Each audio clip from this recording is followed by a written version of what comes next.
السلام علیکم ناظرین، ذوالفقار راحت آپ کی خدمت میں حاضر۔ ناظرین، ایک لمبے بریک کے بعد دوبارہ سے میں نے ویلاگ کا سلسلہ شروع کیا ہے۔ ایک وعدہ تو میرا آپ سے یہ ہے کہ میں جو بات بھی آپ سے کروں گا کوشش کروں گا کہ وہ حقائق کی روشنی میں کروں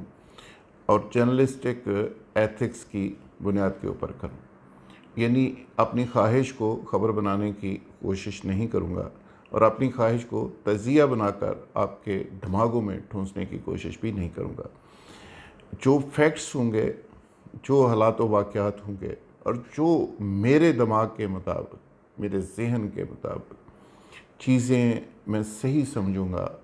حقائق کی روشنی میں اور سچائی کی روشنی میں، وہی آپ تک کنوے کرنے کی کوشش کروں گا۔ میرا آپ سے تعلق آج کا نہیں، جرنلسٹک کیریئر میرا 20-25 سال پرانا ہے اور اس دوران میں نے بہت ساری آرٹیکلز لکھے، 4-5 کتابیں لکھی، مختلف چینلز کے اوپر میں نے انالیسس کیے، پروگرام ہوسٹ کیے، مینجمنٹ کے مختلف عہدوں کے اوپر رہا، اخبارات کا ایڈیٹر رہا۔ آج بھی میں ایک اخبار اپنا ڈیلی ہاٹ لائن کے نام سے چلا رہا ہوں جو لاہور، اسلام آباد، کراچی سے چھپتا ہے۔ ایک ہاٹ لائن نیوز ایجنسی کو میں رن کر رہا ہوں۔ کہنے کا مطلب یہ ہے کہ جو بنیادی طور پہ جرنلسٹ ہوتا ہے تو پھر وہ جرنلسٹ ہی ہوتا ہے۔ ہمارے ہاں بدقسمتی یہ ہے، اور جو شخص جس پوزیشن کے اوپر ہے، جس پروفیشن کے اوپر ہے، وہ اپنا کام کرنے کے بجائے دوسروں کا کام کر رہا ہے۔ یعنی وکلاء حضرات کوشش کر رہے ہیں کہ وہ جج بن جائیں، اور ججز حضرات کوشش کر رہے ہیں کہ وہ سیاستدان بن جائیں، اور صحافی بھائی ہمارے کوشش کر رہے ہیں کہ وہ حکومتوں کے فیصلے کریں اور ملک و قوم کا ہر معاملہ ان کی مرضی سے ہی چلنا چاہیے۔ وہ ایک ہی وقت میں وہ پاکستان کی معیشت کو بھی ٹھیک کر رہے ہوتے ہیں، اگلے آدھے گھنٹے میں پاکستان کی سپورٹس کو ان سے بہتر کوئی نہیں جانتا، اور تیسرے لمحے وہ تمام سیاستدانوں کو بتا رہے ہوتے ہیں کہ سیاست کرنی کیسے چاہیے۔ تو میں یہ سمجھتا ہوں کہ جس کا جو کام ہے اگر وہ خود کرنا شروع کر دے تو ساری چیزیں بہتر ہو جائیں۔ آج میں جو بات کرنا چاہ رہا ہوں وہ اسی تناظر میں ہے کہ ہمارے ہاں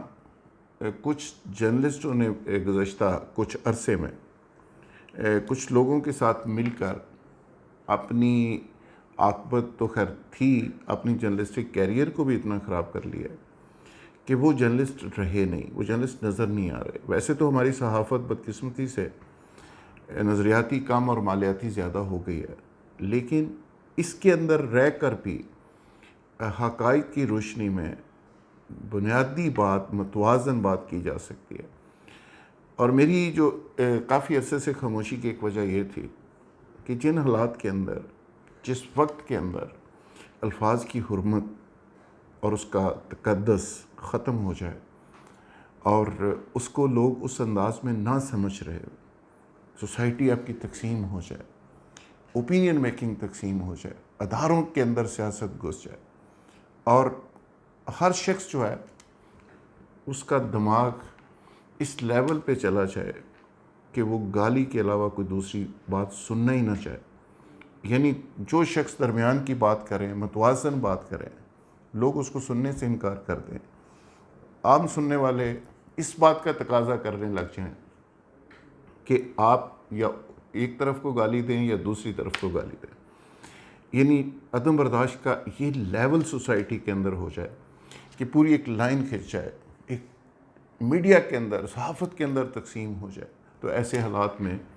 پھر خاموش ہو جانا بہتر ہوتا ہے۔ تو میں کچھ دیر خاموش رہا،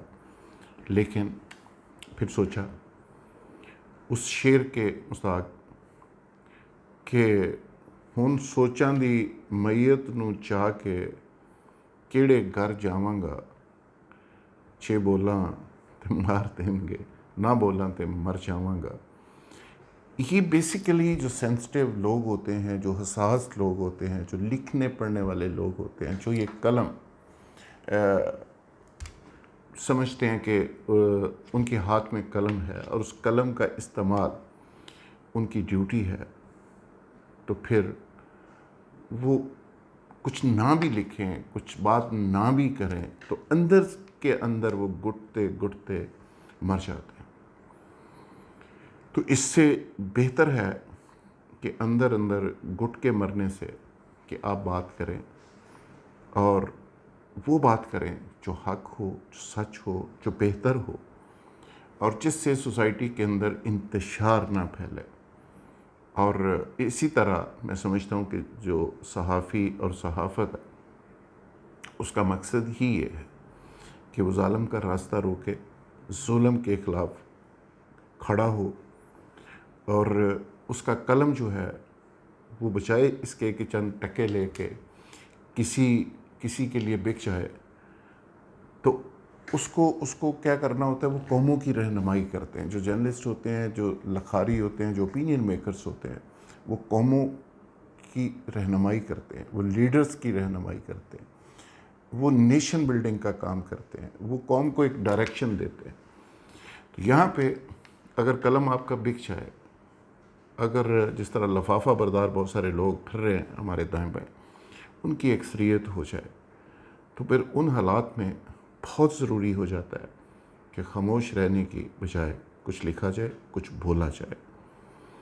بہت سارے ہمارے ایسے سینئرز حضرات، دوست، جن کو سن کر ہم نے بولنا سیکھا اور جن کو پڑھ کر ہم نے لکھنا سیکھا، آج وہ یا تو خاموش ہیں یا غیر اعلانیہ طور پہ وہ بالکل ہی سائیڈ لائن ہو چکے ہیں۔ لیکن اس کے پیچھے بھی ایک لمبی کہانی ہے کہ بہت سارے لوگ صحافی ہوتے ہوئے بھی صحافی نہیں رہے، وہ پولیٹیکل ورکر بن گئے پریکٹیکلی۔ بہت سارے لوگ ہمارے صحافی بھائی، ان کی لسٹیں جب آتی ہیں مختلف سرکاری دفاتر کے اندر، مختلف چیف منسٹرز کے ادوار کے اندر، تحفے تحائف اور نوازشات کے حوالے سے، تو اس کی بھی وہ پرواہ نہیں کرتے۔ کہتے ہیں کہ پھر کیا ہے، ساڑی لسٹ ہی آ گئی نا۔ ایون آپ حیران ہوں گے، بڑے سیریس لوگوں کی یہاں تک لسٹ آئی پچھلے دنوں کہ جس میں چیف منسٹر نے سوٹ کے تحفے دیے، جو 10-12 ہزار کا سوٹ ہوگا، اور ہمارے بڑے سینئر لوگوں نے وہ بھی لیے۔ اس طرح کے بہت سی ایک لمبی کہانی ہے۔ ملک ریاض صاحب کی طرف سے بہت سے سینئر جرنلسٹوں کے لیے پلاٹس کے تحفے، نقد کیش کے تحفے، وہ الگ سے ایک لسٹ پھر رہی ہے جس میں بہت سارے سینئرز لوگ،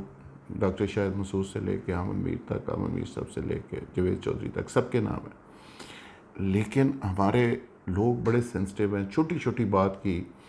تردید بھی کرتے ہیں، تصدیق بھی کرتے ہیں، اس پہ ریئیکشن بھی دیتے ہیں، لیکن آج تک اس معاملے پہ کوئی مہربان نہ عدالت میں گیا اور نہ کسی نے ملک ریاض صاحب کا گریبان پکڑا کہ یہ لسٹ آپ کی طرف سے سپریڈ ہوئی ہے اور کیوں ہوئی ہے۔ اسی طرح وقتاً فوقتاً بہت ساری چیزیں آتی رہتی ہیں، بہت سارے معاملات آتے رہتے ہیں، اور اس پہ کوئی شخص بھی بات نہیں کرتا۔ اور جب کہتے ہیں کہ ایک عورت بکتی ہے تو وہ صرف ایک جسم بکتا ہے، جب قلم بکتا ہے تو پورا ایک نیریٹو، ایک سوچ، ایک قوم، پوری صحافت، پورا نظریہ بکتا ہے۔ تو لہٰذا آج جو میں نے تمہید باندھی، صرف اسی پہ اکتفا کروں گا، اور یہ میں اس لیے بات کر رہا ہوں کہ آنے والے دنوں میں کچھ امپورٹنٹ چیزیں آپ سے شیئر کروں گا کہ جو کچھ آپ دیکھ رہے ہیں پاکستان کے اندر ہو رہا ہے، اس میں بہت سارے صحافی